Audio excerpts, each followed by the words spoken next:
Hi guys, I will do your homework now in a second. Where am I here now?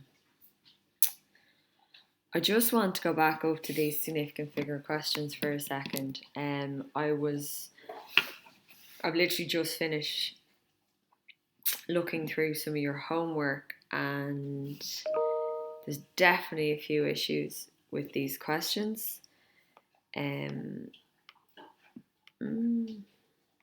Sorry. So I just want to have a little look at. I'm going to do a few of them that we didn't do.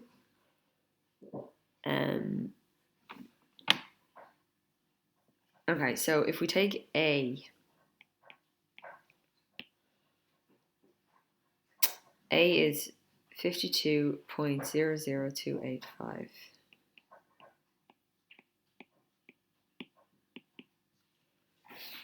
Okay, and the question says, if I just circle it here, two significant figures, okay?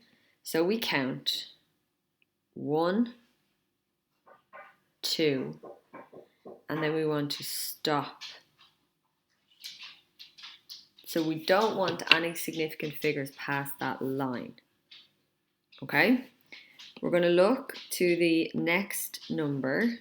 The only one that matters is the next number, which is a 0. So if that number was 5 or greater, so if that number was a 5, a 6, a 7, an 8, or a 9, then it would be able to push this previous number up. Okay? If it were a 5, a 6, a 7, an 8, or 9. The fact that it's not, it's less than 5, that means it is not going to be able to push the number up. So the number becomes 52. And then we put down our decimal point, and you need to put in a 0 for all of these. 1, 2, 3, 4, 5. So 1, 2, 3, 4, 5 zeros. Okay? I'm going to try E. So E is 1, 2, 5, 4. We want two significant figures. So we count the first one, we count the second one, and then we don't want any more significant figures after that point. We must round, which some of you are not doing, okay? So we must round. So we look at the next number, which is a 5. So I said a minute ago, if the number is 5, 6, 7, 8, or 9, it will push the previous number up. Okay? So now, I need to end up with the same amount of numbers in my answer as I have in my question. Okay? It's just more of them will be zeros. So the 1 stays as a 1. The 5 has pushed the 2 up, so that 2 is now a 3. And then you must replace these two numbers, but you replace them with zeros. So 1, 3, 0, 0. Okay, and the last one I'm going to do there is J, 0.1238849. So 0000849. Okay, so two significant figures. All of these here are not significant. So our first significant figure is the 8, and the next one is the 4, and then I don't want any more significant figures after that point. But I must round. So I look at the next number and I decide if it's big enough to push the previous number up. So it is. I said if it was 5, 6, 7, 8, or 9. So that is big enough to push that number up. So we get 0.0008, and the 4 becomes a 5. And then we need to replace that with another 0. Okay? But notice that I had 1, 2, 3 zeros before I started into my significant figures. And in my answer, I have 1, 2, 3 zeros before my significant figure. Okay, so you have to maintain the structure. Some of you were struggling with the rounding, so that's concerning because we've had 2 classes now on rounding. That's the thing where I'm highlighting the next number. If it's a 5, 6, a 7, 8, and 9, it would push the previous number up. If it's a 0, 1, 2, 3, or 4, it has no effect. Okay, that's the rounding part. But the significant figure part is where you replace all other numbers with zeros. And that's really, really important. You have to maintain the place value. So however many numbers your question has, however many digits your question has, you must have the same amount of digits in your answer. Okay, so I just wanted to go back over that one more time in the hopes that it would clear it up for a few people. This was Wednesday's homework. Okay, so I went through all the calculator work on this one. Okay, so I wanted you to write it in dot notation. So the first one, the only thing repeating itself is a 2. So it's 0 point, and then the 2 is recurring. Okay, and then on our calculators, we're going to type the 0, we're going to type the points, and then we do shift and what was the button? The x squared button, which has this thing over the top. Yeah? So let's have a look now. If I go just briefly out to, let's use Cluxton's calculator. Okay, so where's my pen?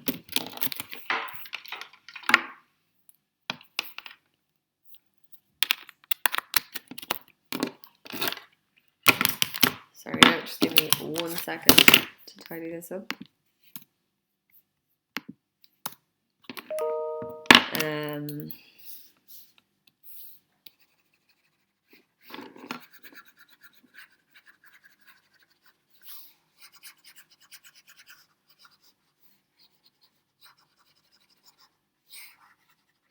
Okay, so we're trying to type in 0.2 recurring.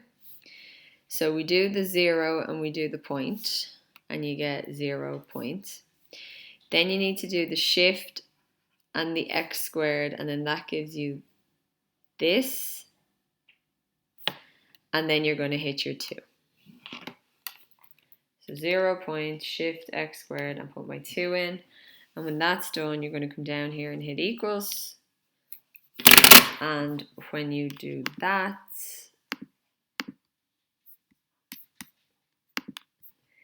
you get 2 over 9.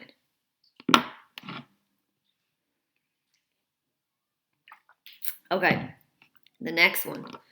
So the next one, the 2.4 at the start is not part of the pattern. So it's just 2.4, okay? And then the pattern starts 3, 5, 3, 5, 3, 5. So 3 is the beginning of the pattern and 5 is the end. So 4.35, 35, 35. Okay, so we go in and I'll go back into Cluxton. Okay, so how do we type this one in?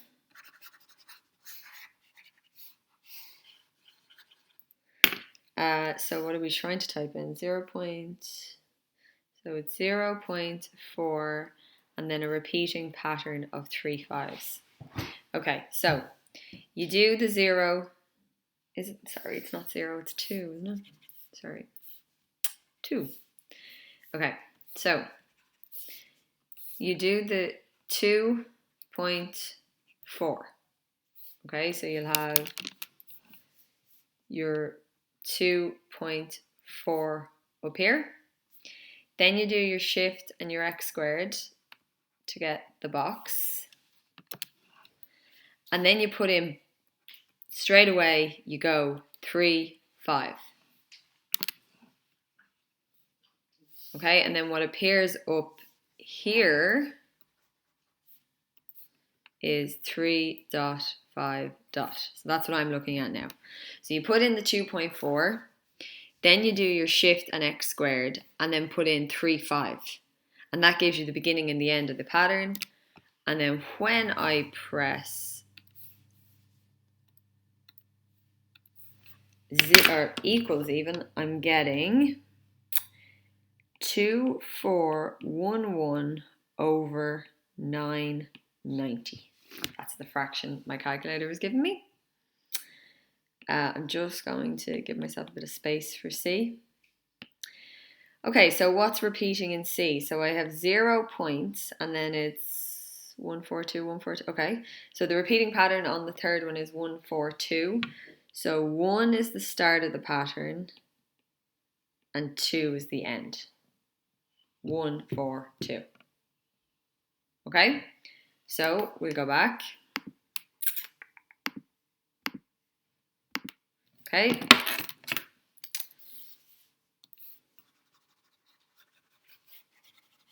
So let's try the calculator work on this. 0.142. The dot over the 1 and the 2 indicating that 1 is the start of the repeat and 2 is the end of it. So 142, 142, 142.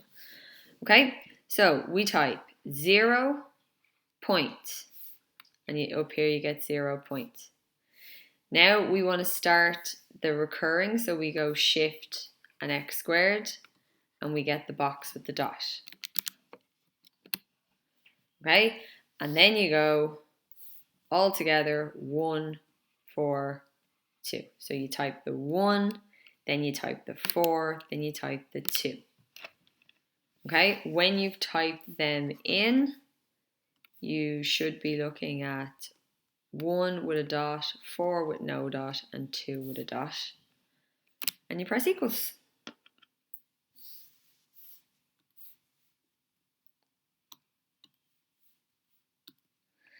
And when I press equals, my calculator is telling me 142 over 999. Okay, and then the last one, we have 6.801980. Okay, so it's 6 points.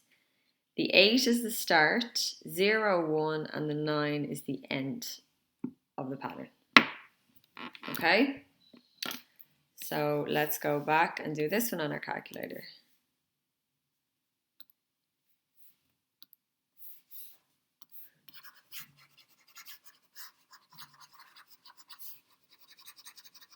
Okay, so it's 6.8. 8's going to start the pattern, 0, 1, and 9's going to end the pattern. Okay, so we're going to type our 6 and we're going to type our point. 6 point. Now the pattern starts, so I need the recurring, so I do shift and x squared. And then I type in this case it's a 4-digit pattern, so you type in the whole pattern in order, 8, 0, 1, 9. 8, 0, 1, 9. And then once you've got that done, go down here and press your equals. And that is telling me 687 over 101. Okay? So it was just a bit of work on writing recurring decimals using the dot notation. And then how do you type the dot notation into a calculator and generate a fraction? Okay? So go through your homework with what I've just done. The beauty of it being recorded is that you can pause it, rewind it, play it again, listen to what I'm saying, look at the numbers that I'm typing into the calculator and try and understand. If for any reason, especially after correcting that last homework, if you do not understand after seeing my explanation on the video, you need to let me know. Okay, I'm not going to know unless you tell me. So when you do your homework and you make a mistake, that's one thing. But if you still don't understand after listening to me explain it, then we do have a problem. Okay, so you need to let me know if there is kind of persistent issues even after I've explained the homework.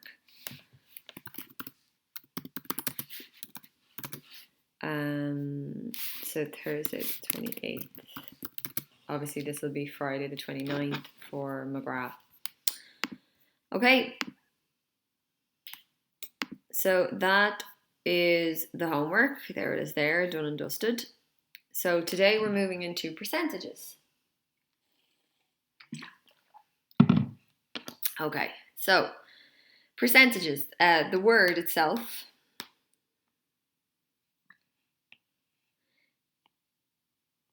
it's made up of the bit per and then cent. Okay, so what that means is per 100. Okay, so they have it down here. If you have 10%, that means 10 parts per 100. So the 10 goes over 100.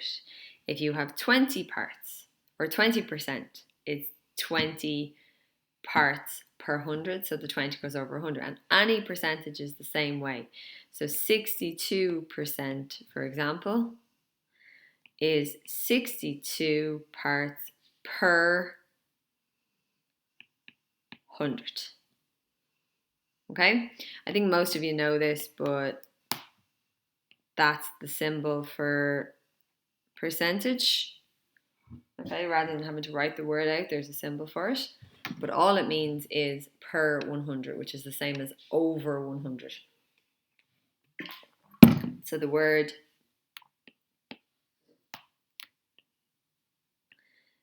per just means divided by or over. Okay? Okay, so up until now we've been working with fractions and decimals and we've been converting from fractions to decimals and back. Okay, now we're just going to bring percentages into the mix. So we're going to go from percentages to fractions to decimals and decimals to fractions to percentages. Okay, so let's have a look here.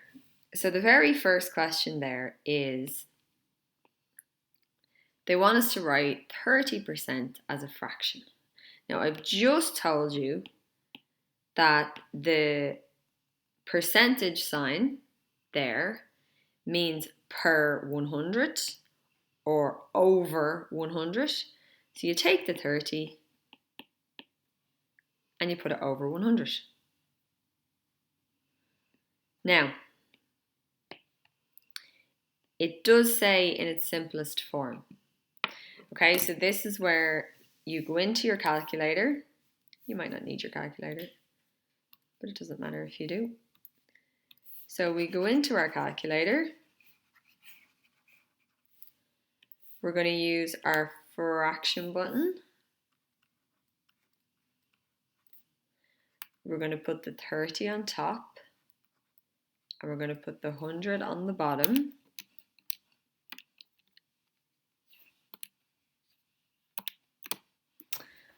And when you hit your equals, it gives you 3/10.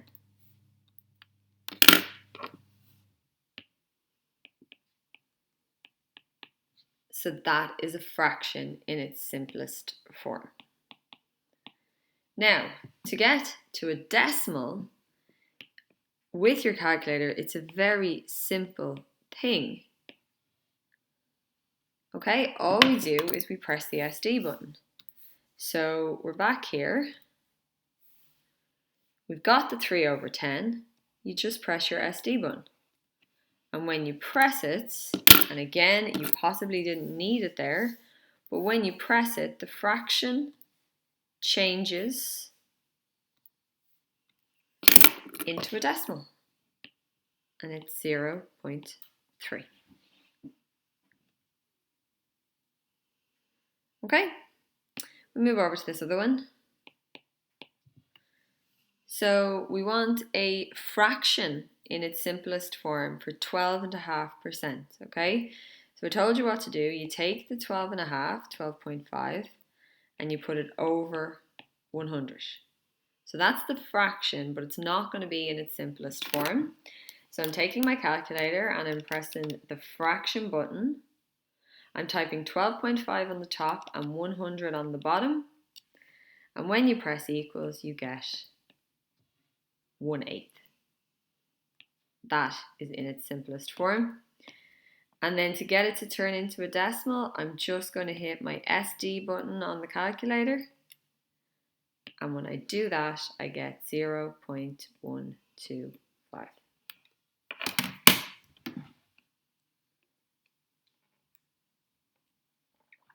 Okay, so to make a percentage into a fraction, maybe I should write this.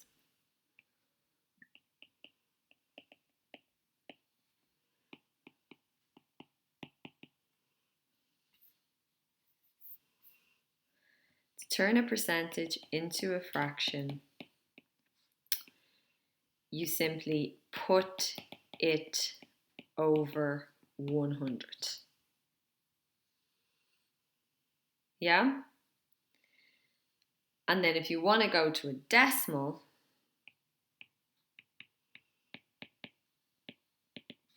you're just using your SD button on your calculator, and that will swap you between fraction and decimal, fraction and decimal. Okay, so I have another one down here.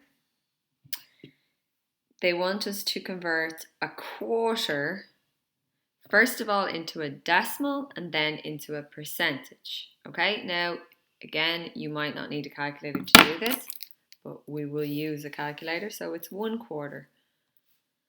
So if you don't need a calculator, by all means, just figure it out there nice and quickly. Okay, so we're trying to do 1/4 and we want it to be a decimal. Okay, so it's a fraction, so I'm going to use my fraction button. And then on the top line, I'm going to put in a 1, and on the bottom line, I'm going to put in a 4. Then I'm going to press equals. And it will just give me back 1/4. But I know how to use my calculator to change a fraction into a decimal. I just use my SD button. So when you press that button, the quarter is no longer there. And it now says 0.25. Okay, so that's going to be your decimal.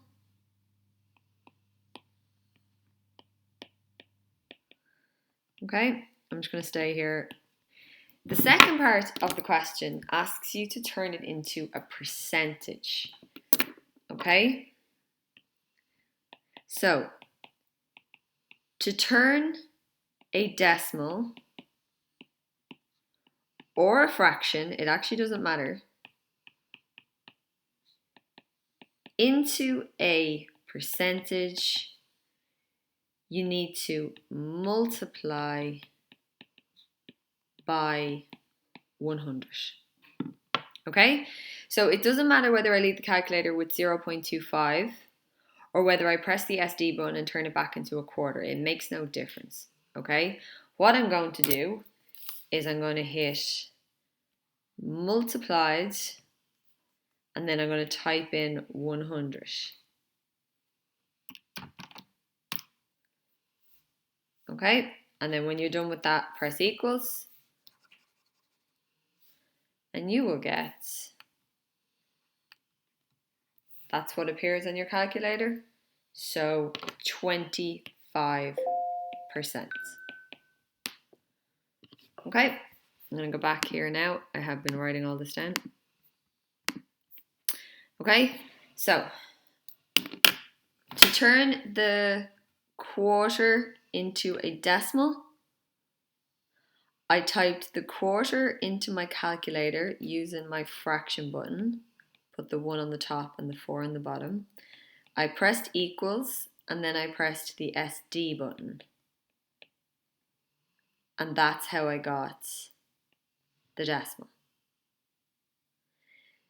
To get the percentage, you need to you can do either the quarter or the 0.25. It doesn't matter. But the important thing is you multiply by 100. And when you press equals, your calculator tells you it is 25. And then you know that's a percentage, so you can add the percentage symbol.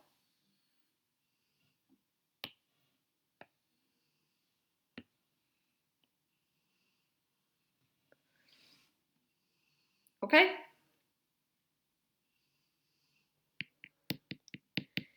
We've one more here just for... So this is a decimal, 0.26, and the first part we want to do is turn it into a percentage. So I will draw your attention back here. To turn a decimal or a fraction into a percentage, we must multiply by 100. So we're going to take 0.26 and we're going to multiply it by 100. Type that into your calculator and you get 26. And then you know that's a percentage, so you can put the symbol on. Okay, and then part B of this question wants 0.26 as a fraction. So all you need to do there is type 0.26 into your calculator, and when you press equals, your calculator will give you the fraction, which is 13/50. Okay, and you know if that's in your calculator, that's in the simplest form. So that's it. That's how we convert between fractions, decimals, and percentages. Okay, so I'm going to give you a couple of questions, not many. So please take a note of the ones so the ones that are circled. You don't need to do them all. Okay, so we'll start with number 3. And for number 3, they want us to change percentages into fractions.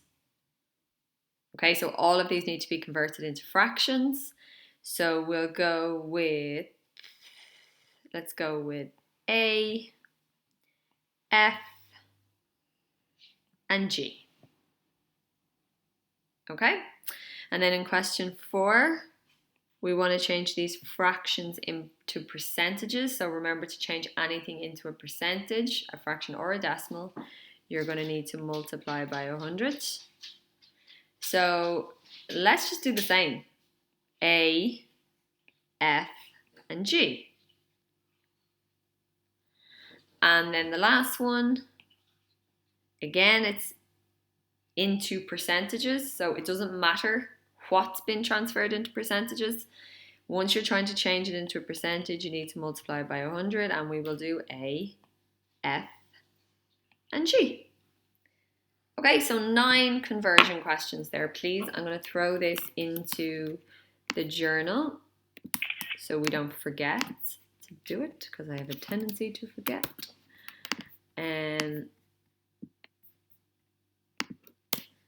So yeah, that will be Thursday, as in you guys will receive this on Thursday in Cluxton and Taylor, and you won't receive it till Friday with McGrath. But either way, it's due for Monday, and we'll have live lesson on Monday, so we'll be checking it in the live lesson, all right? Okay. Let me know if there's any issues, like I said. All right, guys, enjoy your weekend. Bye.